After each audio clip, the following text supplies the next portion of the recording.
이 자리에 나와 예배한 우리 모든 성도님 한 분 한 분이 세상에서 음모와 미혹과 속임이 있다고 하더라도 날마다 하나님의 지혜와 용기로 이기는 신자 되시길 주님의 이름으로 축원합니다.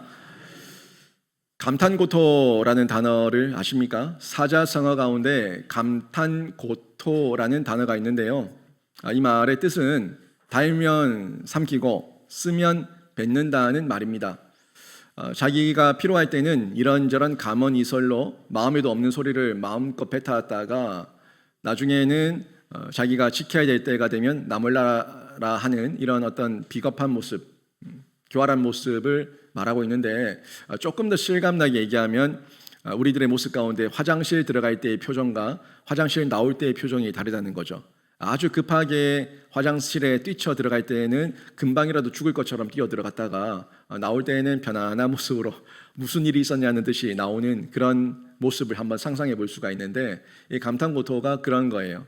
달면 삼키고 쓰면 뱉고 다급하면 감언이설로 지킬 마음도 없는 말을 쏟아내고 다급함이 해결되면 언제 그랬냐는 듯이 이런저런 핑계와 변명으로 자신의 지켜야 될 약속을 지키지 않는 모습, 이런 모습인데, 오늘 성경 속 사울의 모습이 딱 이 모습입니다. 감탄고토, 달면 삼키고 쓰면 뱉는 거죠.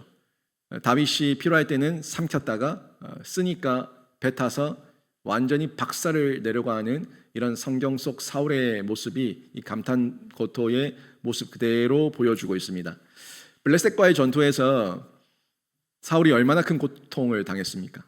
사울 앞에 골리앗이 나타나서 40일이 넘는 시간 동안 밤낮으로 소리치며 조롱하고 비난하고 이스라엘 군대의 사기를 꺾어놓고 하나님을 모욕하고 모독하고, 이 모습을 계속 보고 있는 가운데 이 사울의 마음이 죽을 지경이 됐잖아요. 죽을 지경이 되니까 이 감언이설을 쏟아놓은 거예요. 제발 좀 누가 나가서 저 골리앗을 죽여라. 그러면 내가 돈 줄게, 내가 딸 줄게, 세금 면제해 줄게, 뭐든 줄 테니까 아무튼 나가서 저 골리앗 좀 죽여라. 이렇게 소리치고 있을 때 누가 나갑니까? 아무도 안 나가요. 나갔다가 돈이고 딸이고 세금이고 그것 받기 전에 자기가 죽게 생겼는데 누가 나가 싸웁니까? 그러는 중에 더 죽을 맛이 되어서 가슴 아리를 하고 있을 때 하나님께서 다윗을 전쟁터에 보내셨고, 그 전쟁터에서 다윗이 불타는 거룩한 분노를 가지고 뛰쳐나가 골리앗과 싸워서 이기는 일이 있었죠. 그때 얼마나 다윗이 대견해 보였고 또 다윗이 좋아 보였겠습니까? 다윗을 곁에 두고 싶었을 거예요. 근데 금방 마음이 바뀌죠. 백성들이 소리칩니다. 사울이 죽인 자는 천천히요, 다윗이 죽인 자는 만만이라. 이 소리를 들으니까 금세 마음이 싹 바뀌어버려요. 골리앗은 죽었고 블레셋은 우리가 승기를 잡아서 이겼고, 이 눈앞에 약속을 지켜줘야 될 다윗만 남았는데 백성들이 다윗을 칭송하니까 마음이 싹 바뀌어가지고 다윗이 미운 거예요. 다윗이 죽이고 싶은 거예요. 밉고 시기하는 마음, 죽이고 싶은 마음이 불을 듯이 막 일어나는 겁니다. 그러니까 이제는 마음 딴 생각 안 들어요. 뭐 약속 지켜야 될 그런 책임감, 의무감 없어요. 그냥 마음에는 오로지 저 다윗 죽여야 되는데, 저 다윗 죽여야 되는데, 수단과 방법을 가리지 않고 아무튼 저 다윗 죽여야 되는데 어떻게 죽일까, 이것만 소가리를 하고 있는 상태죠. 한 번은 창을 던져서 죽이려고 했더니 창을 또 잘 피하네. 다윗이 안 죽어요. 그래서 천부장 삼아가지고 전쟁터에 내보내면 죽을까 했더니 가는 곳곳마다 승승장구하고 백성들이 또 다윗을 사랑해버려요. 아니 그러니까 죽이려고 내보내면은 이름을 떨치고 존귀해지고 사랑을 받고, 자기가 죽이려고 덤기면은 잘 피해 다니고, 이 방법이 없는 거예요. 이런저런 방법 가운데 어떻게 죽일까? 어떻게 죽일까? 저 꼴보기 싫은 놈 어떻게 죽일까? 이 고민하고 있는데 다윗의 머리 가운데 잔꾀가 떠오르는 거예요. 자기 딸들이 생각나는 거죠. 그렇지, 내가 골리앗을 죽이면 딸 주겠다고 했지, 내 딸을 줘서 내 사위 삼는다는 이유로 내가 좀 더 치밀하게 전쟁터로 내보내서 죽여야겠다. 이 딸을 이용해서까지 죽이려는 마음을 가지게 된 겁니다. 이 딸을 이용해서 죽이려고 하는 이 마음 얼마나 교활합니까? 여러분, 아무리 내가 얻고 싶은 게 있고 가지고 싶은 게 있고 미운 사람이 있다고 여러분 딸까지 이용하고 여러분 자녀까지 이용해서 복수하고 원수를 갖고 싶어하는 그런 부모가 어디 있겠습니까? 괜히 그랬다가 내 자녀가 위험에 처할 수가 있는데, 그런데 그 딸까지 이용해서 딸의 이름을 팔고 딸의 외모를 팔고 딸의 마음을 팔아서 죽여야겠다라는 마음까지 가지고 있다는 거예요. 오늘 본문 보십시오. 17절 18절에 보니까 이런 말씀이 나옵니다. 사울이 다윗에게 이르되 내 맏딸 메랍을 내게 아내로 주리니 오직 너는 나를 위하여 용기를 내어 여호와의 싸움을 싸우라 하니 이는 그가 생각하기를 내 손을 그에게 대지 않고 블레셋 사람들의 손을 그에게 대게 하리라 함이라. 다윗이 사울에게 이르되 내가 누구며 이스라엘 중에 내 친속이나 내 아버지의 집이 무엇이기에 내가 왕의 사위가 되리까 하였더니, 지금 사울이 다윗에게 내 사위가 되라라고 얘기하는데 다윗은 사울의 그 속을 꿰뚫고 있어요. 뭐 꿰뚫지는 못하더라도 사울의 모습을 통해 가지고 정상적이지 않다는 걸 이미 알고 있기 때문에 의심하며 경계하며 주의하고 있는 다윗의 모습을 볼 수가 있죠. 뭐 이게 다윗이 가지고 있는 어떤 지혜와 통찰력이고 분별력인데, 근데 가만히 한번 생각해 보자고요. 지금 사울이 지금 이런 말을 할 처지가 아니에요. 딸을 주겠다고 한 거는 이미 약속한 거예요. 지금은 다시 약속을 할 게 아니라 줘야 되는 시기예요. 줘야 된다고요. 지금 줘야 될 시기인데 주지 않고 또 약속, 다시 한 번 더 약속을 하는 거예요. 한 번 더 미션을 줄 테니까 이 미션을 이루면 내가 내 딸을 줄게. 네가 내 사위가 되는 거야. 아니, 미션은 이미 클리어했어요. 골리앗을 죽여서 딸을 주는 거는 당연한 거예요. 당연한 거. 그런데 당연한 그 딸 줘야 되는 걸 약속 지키지 않으려고 장꾀를 부리고 있는 이 사울의 모습을, 아니 바보가 아니면 알죠. 조금만 분별력을 가지고 봐도, 아니 사울 저 왕이 분명히 딸을 주겠다고 했는데 아직까지 안 주고 지금 와서 다시 약속을 하자고? 다시 나가서 나를 위해 싸우라고? 나를 위해 싸우면은 내가 딸을 주겠다고? 그럼 그때 딸 주겠다고 한 건 뭔데? 이렇게 따지게 되면은 이미 이 사람은 약속을 어긴 사람이라는 걸, 신뢰할 수 없는 사람이라는 걸 이미 느낄 수가 있어요. 한 번 당하고 두 번 당하고 몇 번을 자기를 죽이려고 하고 자기를 강등시키고 천부장 삼고 계속 위험한 곳으로만 내몰고 있는 이 모습을, 아니 바보가 아니면은 두루두루 살펴보면은 이게 정상적이지 않다는 걸 깨달을 수가 있죠. 사울이 지금 이렇게 티나게 다윗에게 또 말하는 거예요. 나를 위해서 블레셋과 싸우라고. 싸우면은 내가 딸을 주겠다고. 근데 이미 그 표현은 나는 너한테 딸 줄 마음이 전혀 없다 하는 걸 보여주고 있는 거예요. 자기가 바보니까, 자기가 지혜가 없으니까 다윗이 모르겠지, 또 속겠지 하고 있지만 다윗은 하나님의 지혜와 지식을 가지고 있는 사람이기 때문에 이걸 느끼고 있다는 겁니다. 그래서 지금 다윗이 안 된다고, 아닙니다. 제가 무엇이간데, 우리의 가정이, 우리의 친속이, 저의 아버지가 무엇이간데 제가 왕의 사위가 감히 되겠습니까? 괜찮습니다. 사울의 진심을 아니까 다윗이 거절하고 있는 거예요. 겸손하게. 만약에 다윗이 여기다가 뭐라고 얘기하겠어요? 사울에게, 아니 왕이시여, 이미 딸을 준다고 골리앗 죽이기 전에 골리앗과의 싸움 때에 약속하셔놓고 그 약속은 안 지키고 또 계약을 맺자고요? 또 당신을 위해 싸우라고요? 그러면 딸을 주겠다고요? 아니 왕이시여, 이미 여러 번 약속을 어겼습니다. 이러면 안 됩니다. 다윗이 만약에 이렇게 말했다면 사울이 자기의 속마음이 들킨 줄 알고 더 미친 듯이 다윗을 공격할 게 뻔한 거 아닙니까? 그러니까 다윗이 지혜롭게 겸손한 척하며, 아니라고, 제가 누구이기에 왕의 사위가 되겠습니까? 라고 거절을 하고 있다는 거예요. 근데 보니까 여기에서는 어떤 제한이 없어요. 기간이 없어요. 얼마나 많은 사람을 언제까지 죽여라 뭐 이런 게 없어요. 그러는 중에 다윗이 거절은 했지만 가는 곳곳마다 싸워서 이기고, 가는 곳곳마다 승리를 하고, 가는 곳곳마다 아무튼 왕을 위해 싸우는 모습이 있는 거예요. 거절은 했지만 겉보기에 보이는 다윗의 열매와 그 어떤 성과들이 너무너무 드러나고 있는 거죠. 이걸 보고 있는 사울이 겁이 나는 거예요. 그래서 자기가 했던 말이 있겠죠. 자기가 이제 언제쯤 되면은 내가 다윗에게 내 딸을 줄 테니까 그때까지 열심히 싸워, 계속 싸워, 열심히 싸워, 끊임없이 싸우라고 계속 내보냈는데, 내보내는 곳마다 다윗이 안 죽으니까 사울이 두려운 거예요. 19절 보세요. 19절 보니까 뭐라고 얘기합니까? 19절에서 결국에는 그 메랍을 다윗에게 줄 시기가 되었을 때 이 메랍 자신의 맏딸을 누구한테 줘버려요? 다른 남자한테 시집 보내버립니다. 아내로 줘버려요. 드러났죠? 줄 마음이 없다. 나는 다윗에게 내 딸을 줄 마음이 없다. 나는 네가 이렇게 나가서 열심히 싸우고 계속 싸우고 많이 싸우면 죽을 줄 알았는데 왜 안 죽냐? 그러니까 내가 이제는 내 딸을 줄 마음이 없으니까 나는 다른 데 시집 보낸다. 이거를 지금 너무 명백하게 사울이 드러내고 있는 거예요. 그러던 중에 사울은 어차피 처음부터 알고 있었죠. 다윗은 사울이 나에게 딸을 줄 사람이 아니다 라는 걸 알고 있으니까 뭐 거기에 대해서 이러쿵저러쿵 말도 하지 않습니다. 근데 다윗을 꼬여서 죽이기 위해서 미끼 삼았던 자기 딸 메랍은 시집 가버렸고 이제 다윗에게 또 다른 미끼를 던져야 되는데 미끼 던질 딸이 없네.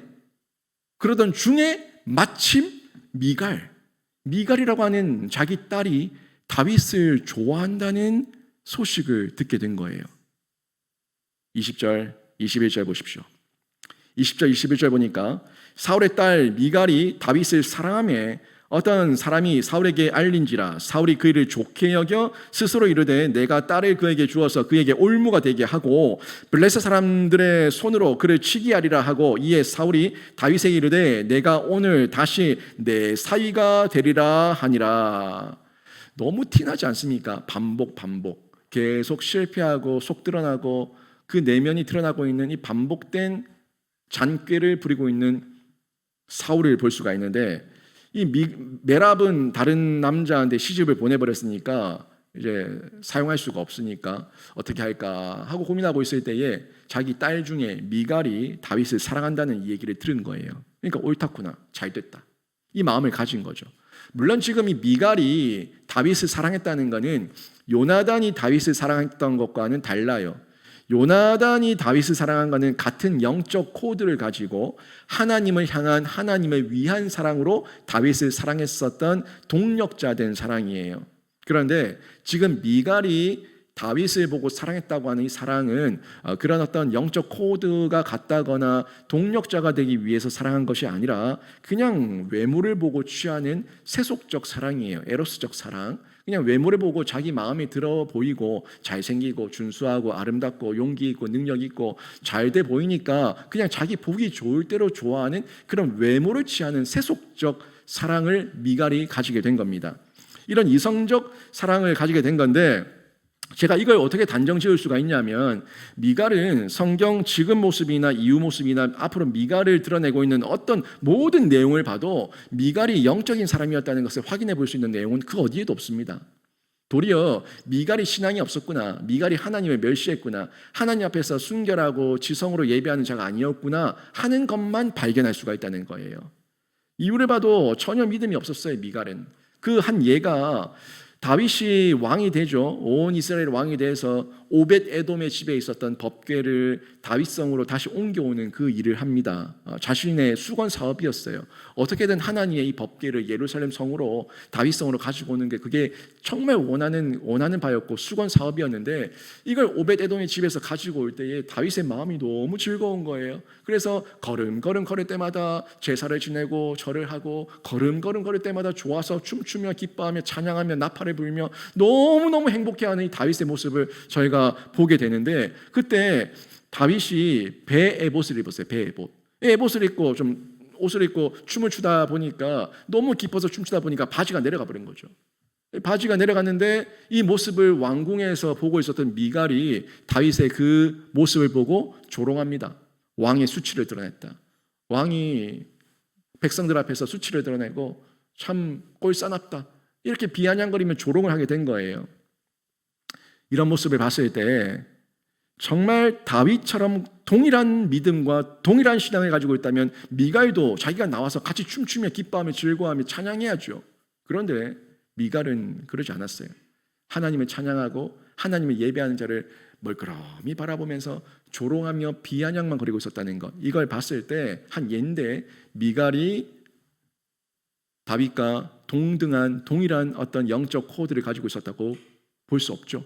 이거는 아주 타락한 세속적 마음을 가지고 있었다는 걸 확인해 볼 수가 있는데, 사실 미갈은 이 사건 때문에 다윗에게 버림을 당하게 되고 다윗과 평생에 동침하지 못합니다. 자녀 없이 죽었어요. 그게 미갈의 인생이었습니다. 그런데요, 이 미갈이 아무튼 이 다윗을 세속적이지만 외모를 보며 취하는 이런 사랑을, 감정을 가졌다는 소식이 사울의 귀에 들려지니까 사울이 그 일을 좋게 여겼다는 거예요. 아이고, 잘 됐다. 건수 잡았다. 안 그래도 지금 어떤 딸을 또 써야 될지 고민하고 있었는데 다윗을 좋아한다는 이 딸을 이용하면 더더욱 다윗의 마음을 흔들어 놓을 수가 있겠다. 이 건수 잡았다는 생각에서 또 다른 음모를 꾸미기 시작하는 거예요. 끊임없이 음모를 꾸미고 있는 사울, 끊임없이 다윗을 죽이기 위해서 용쓰며 노력하고 있는 사울의 모습을 보게 되는데, 얼마나 악하고 독한 자인지 저희가 볼 수 있는 대목이죠. 자기 딸까지 이용해서, 자기 딸의 그 감정, 감수성 있는 그 딸의 순수한 마음까지 이용해서 다윗을 죽이려고 노력하는 이 못난 왕, 못난 아빠 사울의 모습을 보게 된다는 거예요. 사람에게 악령이 임하면요, 이렇게까지 악해질 수 있습니다. 그래서 늘 영적으로 깨어 있어야 되는 거예요. 분별력을 가져야 돼요. 정말 이 사람이 나를 왜 좋아한다고 말하는지, 이 사람이 왜 내 곁에서 맴도는지, 이 사람이 가지고 있는 마음은 뭔지, 이 사람이 어떤 의도를 가지고 나와 친해지기를 원하는지, 여러 가지를 저희가 두루두루 의심하라는 것이 아니라 분별력을 가져라는 거예요. 분별력을. 그 사람을 의심하며 자꾸 쳐내라는 얘기가 아니라 사람과 사람 사이의 관계에서 이런 관계도 있고 저런 관계도 있지만 정말 내가 깊이 맺어야 될 관계, 내 평생의 동력자가 될 관계, 아니면 지나갈 관계, 이런 관계들을 분별할 수 있는 영적 분별력, 이 분별력을 가지고 있을 때 우리가 하나님의 지혜와 지식으로 사명을 감당하며 그 지경을 넓혀 나갈 수가 있는 겁니다. 이걸 지금 다윗은 아는 거예요. 다윗은 알고 이 영역들 가운데서 지혜롭게 대처하며 반응하고 있는 거죠. 근데 사울은요, 끊임없이 그 마음에는 오직 죽여야 된다, 다윗. 타도 다윗, 죽이자 다윗. 이 마음밖에 없으니까 지금 이 미갈의 마음까지도 이용해서 건수를 잡았다는 음모를 꾸미게 되는 거죠. 22절 보세요.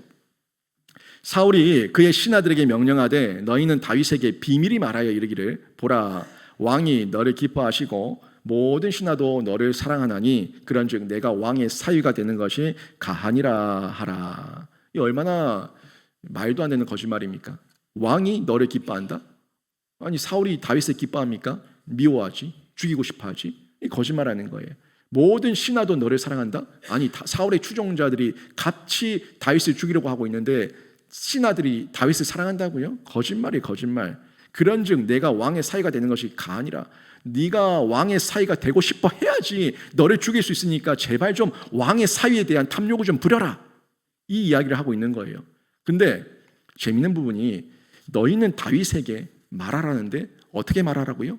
비밀이 말하여. 왜 비밀입니까? 아니, 내 딸이 너를 좋아한다. 너는 내 사위가 돼야 된다. 내가 너를 사위 삼겠다. 이 기쁜 소식 아니에요.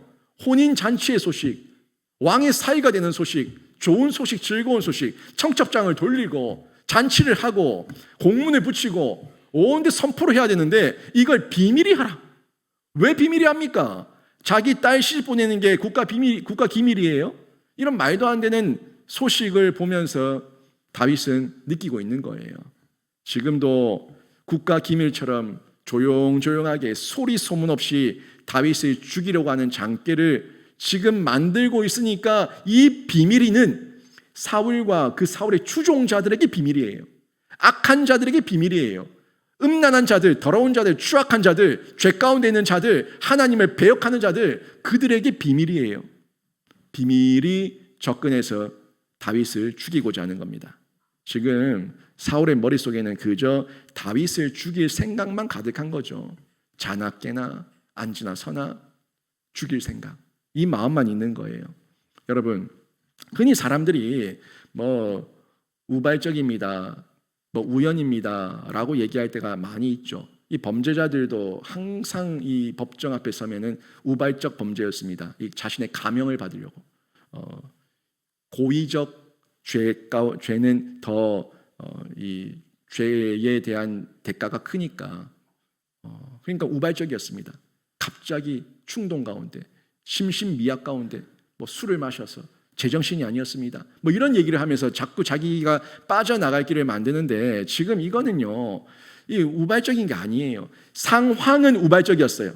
사울이 계획하지 않았던 미갈이 다윗을 사랑한다는 이 상황은 우발적이었어요. 사울의 계획 속에 없었으니까.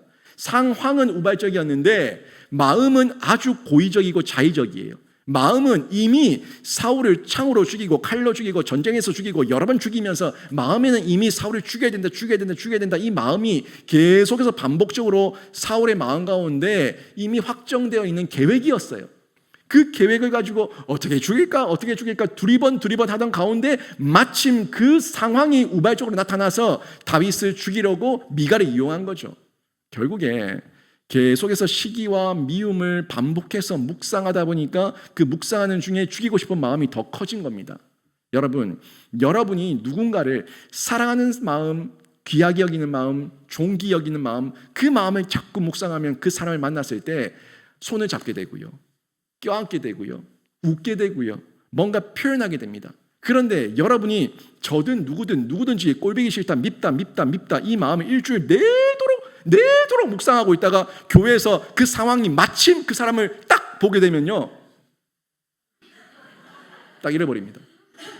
아니 맞아요. 내가 묵상했던 그 마음이 우발적 이 만남을 통해 가지고 드러난 거예요. 상황은 우발적이지만 이미 내 마음은 학습되어 있었고 훈련되어 있었습니다. 여러분,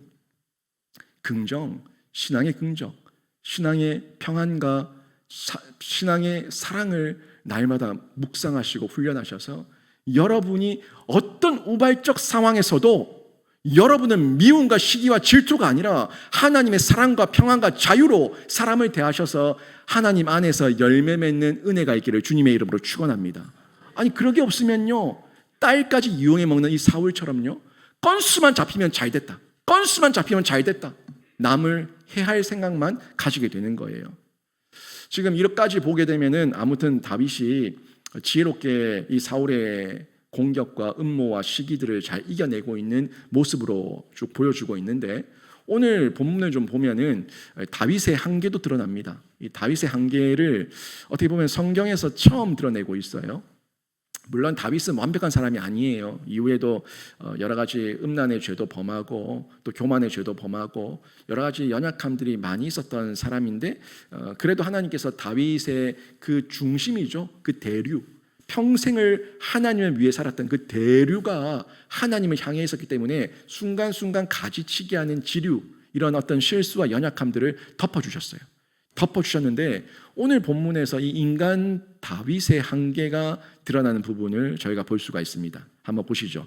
23절과 25절입니다. 여기 보시면 사울의 신하들이 이 말을 다윗의 귀에 전하매 다윗이 이르되 왕의 사위가 되는 것을 너희가 작은 일로 보느냐? 나는 가난하고 천한 사람이란지라. 사울의 신하들이 사울에게 말하여 이르되 다윗이 이러이러하게 말하더이다 하니 사울이 이르되 너희는 다윗에게 이같이 말하기를 왕이 아무것도 원하지 아니하고 다만 왕의 원수의 보복으로 블레셋 사람들의 포피 100개를 원하신다 하라 하였으니 이는 사울의 생각에 다윗을 블레셋 사람들의 손에 죽게 하리라 함이라.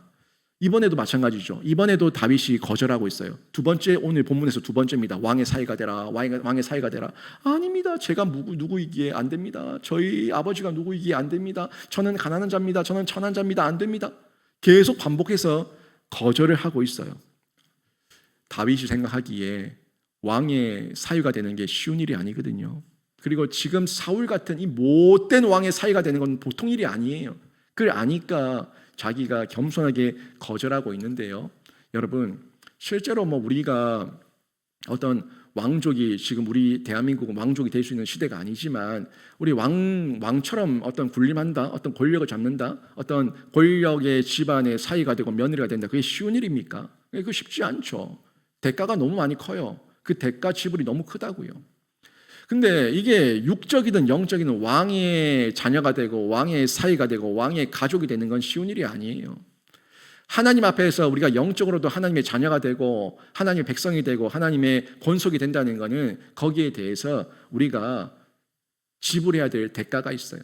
그 지불의 대가는 지금 물론 이 사울의 모습과는 다르지만 예수님께서는 분명히 말씀하셨어요.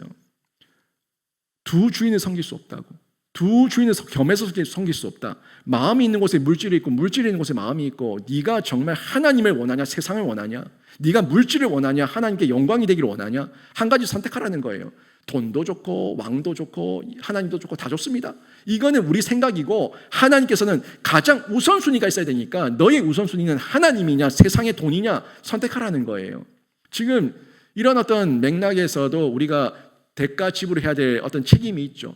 누군가의 사위가 된다, 하나님의 자녀가 된다 하는 영역에서 대가 지불, 내가 감당해야 될 책임, 의무 같은 것이 있는데, 지금 다윗 같은 경우에도 지금 사울이 그걸 요구하고 있는 거예요.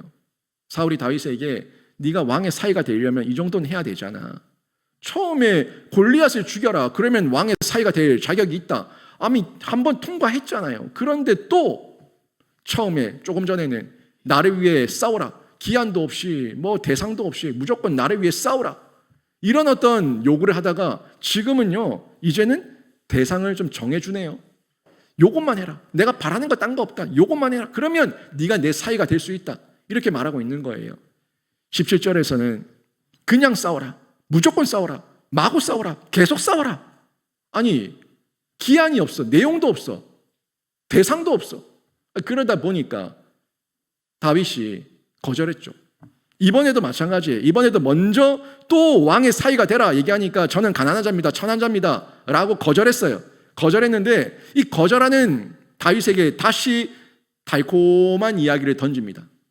뭐라고 얘기하냐면, 왕이 아무것도 원하지 않는다. 다윗, 지금 기회야. 네가 왕의 사위가 될 수 있는 기회야. 지금 왕께서 아무것도 원하지 않는다. 그냥 다만 왕의 원수의 보복으로 블레셋 사람의 포피 100개만 가지고 오라고 한다. 그 정도는 할 수 있잖아. 이렇게 유혹을 하고 있다는 거예요. 블레셋 사람의 포피 100개는 뭐냐면요, 남자의 성기 껍데기예요. 여러분, 남자의 성기를 뭐 드러내놓고 다닙니까? 뭐 그걸 배가는데 사람들이 가만히 있을 남자가 어디 있어요? 다 블레셋 사람들, 군사들, 용사들 갑옷 입고 몸에 무장을 하고 그러고 있는데, 다윗이 와서 네 포피 좀 배가자 라고 얘기하면 그 포피 배가라 라고 말할 남자가 어디 있어요? 결국 표피 100개를 요구하는 것은 100명의 블레셋 사람 죽이고 배워와 라고 얘기하고 있는 거예요. 근데 이 이야기를 들으니까 다윗 입장에서는 그럴싸한 거예요. 무조건 싸우라는 것도 아니고, 그냥 싸우라는 것도 아니고, 계속 싸우라는 것도 아니고, 이번에는 대상을 블레셋 사람 남자 표피 100개로 딱 정해놓으니까, 아니 그 정도면은 할 수 있지, 그 정도면 내가 용맹도 있고 힘도 있고 지혜도 있고 용기도 있으니까 내가 할 수 있지, 이런 마음이 싹 타고 들어오는 거예요. 26절 27절 보세요. 사울의 신하들이 이 말을 다윗에게 아뢰매 다윗이 왕의 사위 되는 것을 좋게 여김으로 결혼할 날이 차기 전에 다윗이 일어나서 그의 부하들과 함께 가서 블레셋 사람 200명을 죽이고 그들의 포피를 가져다가 수대로 왕께 드려 왕의 사위가 되고자 하니 사울이 그의 딸 미갈을 다윗에게 아내로 주었더라. 여기 지금 26, 27절에 두 번 반복하고 있어요. 뭐가요? 두 번. 뭘 반복하고 있어요? 다윗의 마음 상태를 두 번 표현해 주고 있어요. 다윗이 왕의 사위 되는 것을 좋게 여겼다고 26절에서 먼저 말씀하고 있고, 27절 끝부분에 왕의 사위가 되고자 하니, 누가요? 다윗이.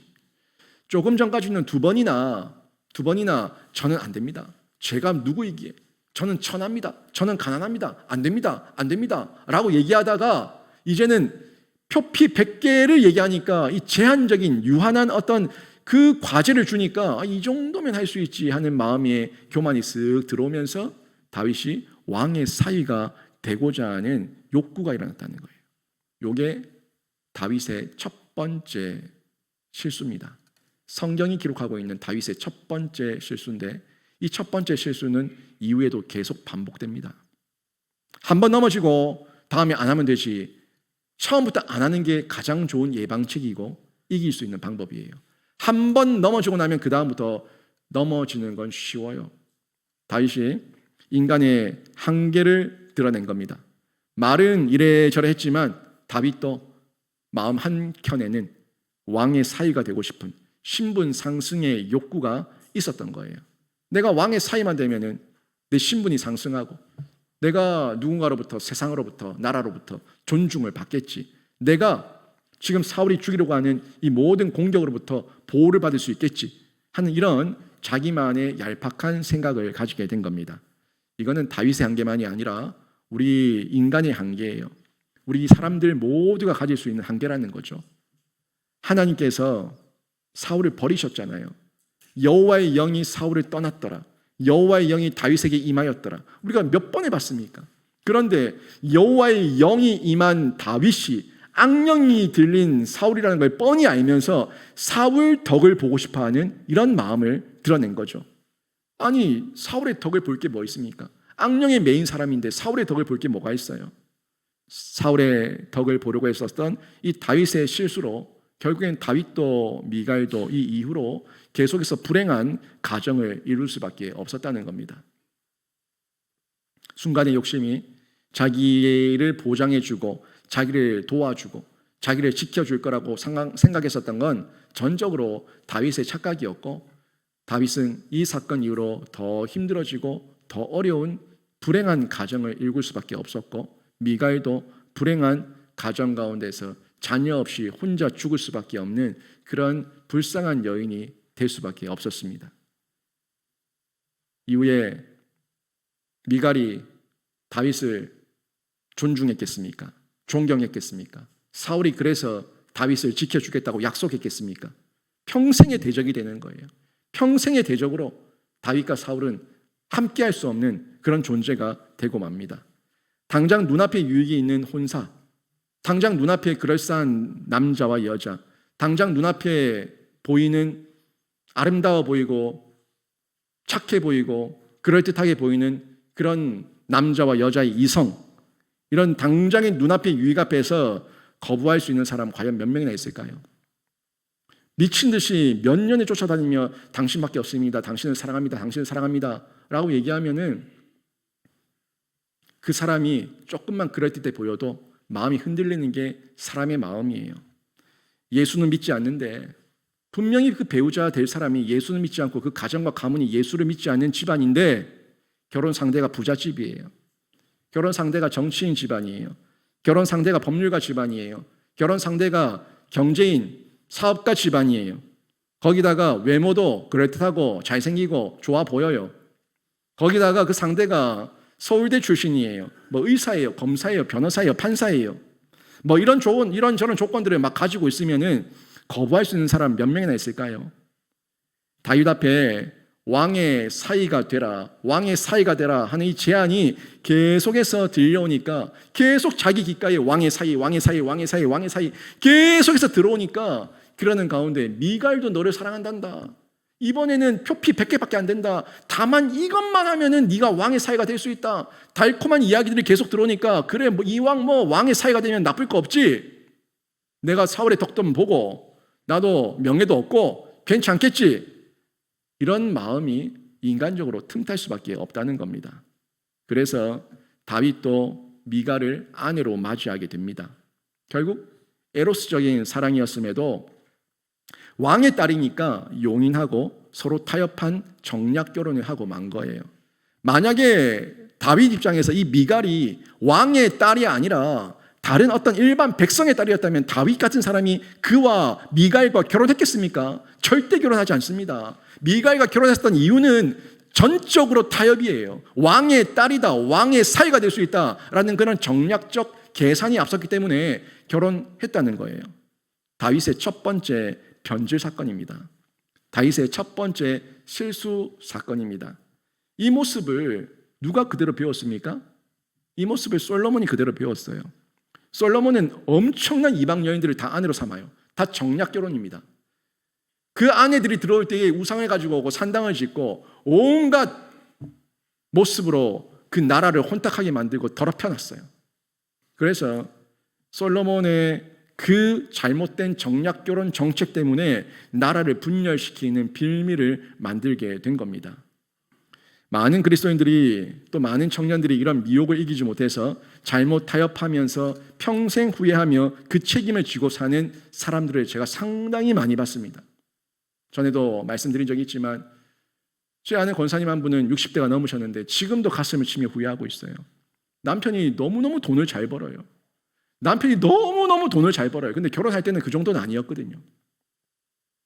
자기는 경북대를 나왔고 그 남편은 영남대를 나왔는데 60대 넘은 분이니까 그때는 어떤 대학들의 어떤 그런 이 평가들이 나눠져 있다 보니까 내가 경북대 다니는데 저 영남대 다니는 남편 한 명 내가 제대로 삶아 먹지 못하겠냐? 내가 내 마음대로 휘두르지 못하겠냐? 내가 그래도 경북대 나온 여자인데 이런 마음이 앞서서 그 남편의 집안의 재산 보고 결혼했어요. 지금까지 가슴을 두들기며 후회하며 아파하며 눈물 쏟고 있습니다. 제가 가르쳤던 청년 자매 그렇게 내 앞에서 신앙에 대해서 자신 있었던 자매, 리더였던 자매. 그런데 결혼한 이후에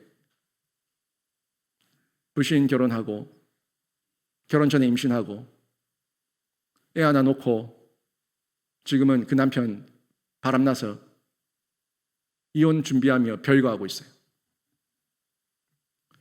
뭐 이런저런 얘기들이 한두 가지가 아니에요.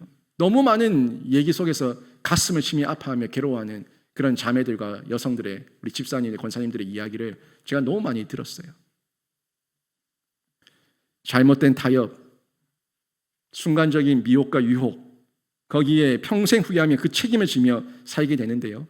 다윗도 그 평생의 그 책임과 그 의무와 짐을 지고 살았던 사람이 다윗입니다.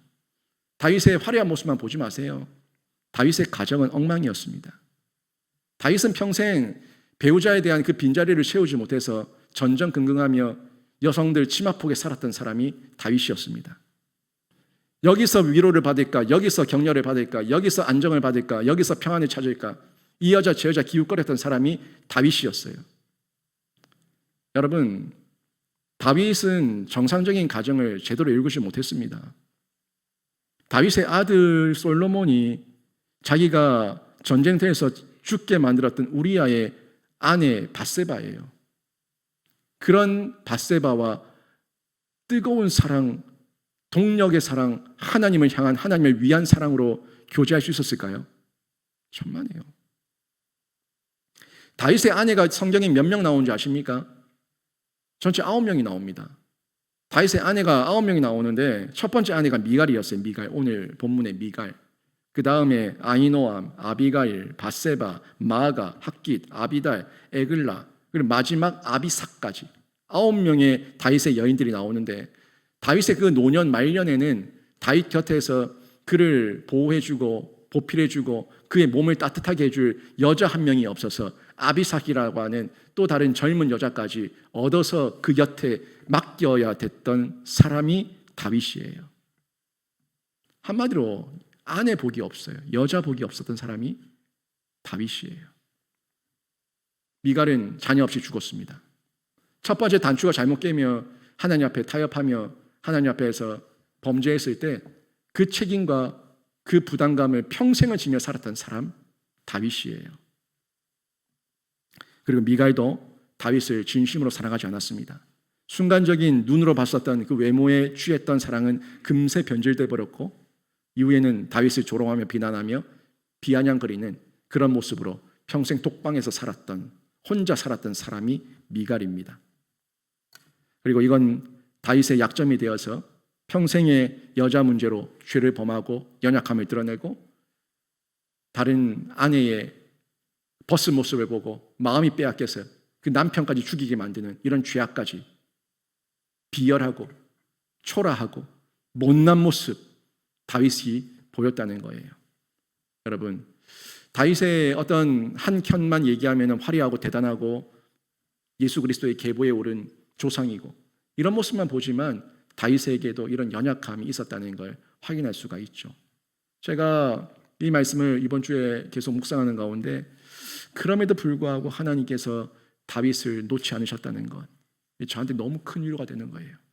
완벽한 사람이 아니었어요. 다윗이 완벽한 사람이 아니었음에도 불구하고 하나님께서 다윗을 놓지 않으셨던 이유는 다윗의 중심과 충심은 그 대류는 하나님을 향한, 하나님을 위한 그 마음의 중심을 가지고 있었던 거죠. 물론 지류, 가지치기 하는 그 지류들이 순간순간 실수가 있고 연약함이 있고 부족함이 있었지만 그 대류가 하나님을 향한, 하나님을 위한 사랑으로 뻗어져 있으니까 하나님께서 그 지류들의 허물과 죄악들을 다른 징계로 덮으시고 하나님께서 끝까지 예수 그리스도의 계보를 이어가는 다윗 왕조의 그 조상으로 삼아주셨다는 거예요. 이 말씀을 제가 깨달을 수가 있었는데 오늘 본문에서도 하나님께서 다윗의 이 못난 첫 번째 실수에도 불구하고 다윗에게 또 다른 기회를 주고 있구나 하는 걸 발견할 수가 있었습니다. 28절, 29절 보세요. 여호와께서 다윗과 함께 계심을 사울이 보고 알았고 사울의 딸 미갈도 그를 사랑함으로 사울이 다윗을 더욱 두려워하여 평생에 다윗의 대적이 되니라. 보이십니까? 여호와께서 다윗과 함께 계심을, 지금 연약함 가운데 실수한 다윗인데도 불구하고 하나님께서 다윗은 떠나지 않으셨어요. 그런데 이 다윗의 이 모습들을 왜 떠나지 않으셨는가? 이 부분을 저희가 이 사무엘상만 보면 다 느낄 수 없지만 시편을 보게 되면은 다윗이 아파하고 괴로워하고 뉘우치고 자기의 처절한 모습, 실존 그대로 하나님 앞에서 자백하고 있는 모습들을 볼 수가 있어요. 다윗은 자백하고 회개하고도 또 실수합니다. 우리가 똑같아요. 우리가 성정이 똑같지만 다윗은 회개했다는 거예요. 하나님께서 징계하실 때 그 징계에 대해서 변명하지 않고 핑계대지 않고 원망하지 않고 하나님의 징계를 받았다는 거예요. 기꺼이 받고 자신의 책임과 그 모습을 다하는 가운데 끝까지 사명자로 쓰임받기 위한 자신의 자리를 지켰다는 것, 이게 다윗이 위대한 모습이에요. 우리는 회개하면은 모든 책임도 사라지고 의무도 사라지고 내가 감당해야 될 자기 십자가와 자기 부인도 다 사라지고 그냥 회개만 하면은 다시금 꽃길만 걸을 줄 생각하죠. 착각이에요. 우리가 지은 죄값에 대해서는 우리가 하나님 앞에서 회개해야 돼요. 자기 부인, 자기 십자가, 정말 네가 하나님을 사랑하냐, 이웃 하나님을 사랑하냐, 돈을 사랑하냐, 하나님을 사랑하냐, 세상을 사랑하냐, 여기에 대해서 질문하실 때에 우리가 거기에 대한 대가 지불을 하고 하나님을 사랑합니다. 하나님밖에 없습니다. 하나님이 제 삶의 모든 최우선순위입니다 하는 이 고백으로 하나님 앞에 반응하는 결단과 순종이 있어야 된다는 거예요. 그러는 중에 하나님께서 또 힘을 주시고 사명을 감당할 수 있도록 지경을 넓혀주시는 복을 받게 되는데 다윗이 그 복을 받고 있는 거예요. 실수했지만 여전히 28절에서 여호와께서 다윗과 함께 계심을 사울이 보았다고, 사울이 보고 알았다고 성경은 기록하고 있습니다. 잠시 사울의 미혹과 유혹 가운데 다윗이 넘어가는 것처럼 보였지만 결국 다윗이 또 이깁니다. 결국 다윗이 또 이기고 사울은 또 실패합니다. 다윗은 죽지 않았습니다. 다윗은 죽지 않고 표피 100개를 요구했지만 표피 200개까지 가지고 와서 더 이상 사울이 핑계대지 못하도록 결혼 직전에 자기 부하들과 가서 표피 200개를 가지고 와서 미갈을 아내로 얻게 되죠. 결국 이 사건을 통해 가지고 다윗은 죽지 않고 사울은 실패했고 딸 미갈은 세속적인 육체적인 사랑이었지만 다윗에게 마음을 주게 되는 이런 사건으로 일어나게 된 겁니다. 다윗의 마음을 흔들고 블레셋 사람과 싸우다가 죽게 만들려고 했었던 사울의 계획은 완전히 100% 완벽하게 실패했습니다. 결국 미갈까지, 요나단도 다윗을 사랑하는 믿음의 동력자가 되고, 물론 미갈은 그런 요나단과 같은 사랑은 아니었지만 또 다윗의 사람이 되어서 사울이 어찌할 수 없는 그런 상황에 처하게 된 거죠. 그러니까 성경이 뭐라고 얘기합니까? 29절에 사울이 다윗을 더욱 두려워하여 평생에 다윗의 대적이 되니라. 이렇게 기록하고 있는 거예요. 그런데요, 이 말씀에서 주의 깊게 볼 게 있어요. 지금 사울은 다윗을 자신의 대적 삼았다 얘기하고 있지만 다윗과 함께하는 분이 누굽니까? 여호와께서 다윗과 함께 계셨다고 얘기하고 있어요. 그러면 여호와께서 함께하고 있는 다윗을 죽이고자 하는 것은 사울은 하나님을 대적하는 거예요. 하나님을 공격하는 거예요. 하나님을 미워하는 거예요. 여러분, 우리가 비록 연약함이 있고 실수가 있고 부족함이 있다고 할지라도 저와 여러분이 하나님께 매여 있고 하나님의 지혜와 지식으로 늘 하나님의 임재 가운데 동행하고 있으면 세상이 여러분을 공격하고 세상이 여러분을 미혹하고 세상이 여러분을 시기한다고 하더라도 그 모든 공격과 시기와 모함은 하나님을 향한 것이 되기 때문에 하나님께서 여러분을 대신해서 하나님의 때에 하나님의 방법으로 그 모든 악한 자들에게 갚아주실 줄로 믿습니다. 내가 칼을 빼댈 필요 없어요. 하나님께서 갚아주시는 거예요. 자, 금요일에도 교회의 사명에 대해서 얘기했습니다. 교회는 칼을 빼들고 칼춤 추면 망나니가 되는 게 교회의 사명이 아닙니다. 교회는 119 구조대예요. 산 사람, 살 사람, 살려야 될 사람, 그 사람들에게 집중하는 게 그게 교회의 사명이에요. 경찰이 되고 검찰이 되고 이 수사권 해가지고 누군가를 잡아가지고 죽이고 사형시키고 그거는 하나님께 맡기고, 우리는 지금 받은 사명이 교회로서의 사명을 받았기 때문에 누구를 살릴 수 있는가, 누구를 용서할 수 있는가, 누구를 사랑할 수 있는가, 누구를 구원할 수 있는가, 하나님께서 누구를 나에게 맡기셨는가, 여기에 집중해서 하나님 앞에 쓰임 받아야 되는데, 여러분이 하나님의 임재 아래 하나님과 동행하시면 그 적들은 하나님께서 대적하시고 여러분은 다윗처럼 계속해서 지경을 넓혀주시는 하나님의 사명자로 쓰임받게 될 줄로 믿습니다. 지금 결국에 계속된 사울의 공격에도 사울은 점점 쇠퇴해요. 사울은 점점 쇠퇴. 누가 대항합니까? 하나님께서 대항하고 있는 거예요. 다윗은 점점 강성해져요. 누가 하나님께서 그 지경을 넓히고 있는 겁니까? 다윗의 지경을. 하나님께서 다윗의 지경을 넓히고 계시는 거예요. 성경 마지막 부분에도 결국에 얘기하는 게 뭐예요? 30절에 뭐라고 나옵니까? 블레셋 사람들의 방백들이 싸우러 나오면 그들이 나올 때마다 다윗이 사울의 모든 신하보다 더 지혜롭게 행하매 이에 그의 이름이 심히 귀하게 되니라. 이게 우리의 영광이고요, 우리가 받을 몫입니다. 하나님께서 함께 하시면 여러분이 지혜롭게 되고 여러분의 이름도, 저의 이름도, 우리 영신교회의 이름도 하나님께서 심히 귀하게 하실 줄로 믿습니다. 여러분, 어떤 음모에 혹시 시달리고 있습니까? 음모에 시달리고 부당한 대우와 학대와 여러 가지 어려움과 고통 가운데 혹시 있지 않습니까? 어떤 음모라도 그 음모를 꾸민 그 잔꾀, 세상의 지혜보다 여러분이 하나님의 지혜로 더 지혜로우면 여러분이 이기고 여러분의 이름이 하나님께서 높여주시니까 귀하게 존귀하게 되는 겁니다. 이게 원리예요. 이게 원리예요. 이게 방법이라고요. 사람들이 여러분에게 욕짓거리를 할 때 여러분들 함께 너 뭐라고 그랬어? 라고 욕을 짓거리면 똑같은 사람이 되지만, 똑같은 세상 지혜에 머문 저급한 자가 되지만, 여러분 욕하는 자, 여러분 시기하는 자, 여러분 모함하는 자, 그들을 대항할 때에 때로는 뱀처럼 지혜롭고 비둘기처럼 순결하게 하나님의 지혜와 하나님의 지식으로 대항하면은 다윗이 지금 멈칫하는 것 같아도 결국에는 하나님께서 다윗을 통해서 예수 그리스도의 계보를 이어가게 하셨던 것처럼 여러분을 통해서 여러분 가문과 여러분 가정과 여러분의 지경을 확실히 넓혀 주실 줄로 믿습니다. 이걸 저희가 기억하며 붙들며 순간순간을 이겨내는 거예요. 다윗이 가진 지혜는요, 하나님을 만난 은혜가 있는 지혜입니다. 하나님을 만난 은혜가 있는 지혜, 세상이 감당치 못하는 지혜예요.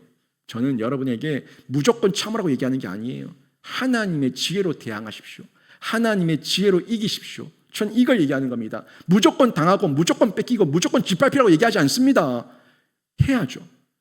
지렁이도 밟으면 꿈틀거리는데 이왕 꿈틀거릴 우리들의 움직임이 있다면 세상 똑같은 장꾀가 아니라 하나님의 지혜와 지식으로, 그 은혜가 있는 지혜로 우리가 이기자는 거예요.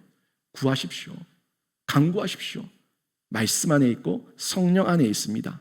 그리고 이 지혜와 잔꾀, 세상의 지혜와 하나님의 지혜, 이 차이는 다윗을 통해서 드러나게 되고 우리가 보이는 생각과 태도를 통해서 분별할 수가 있습니다.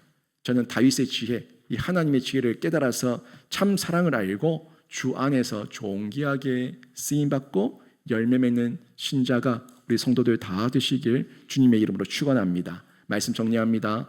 음모를 이기는 영적 지혜를 가지세요.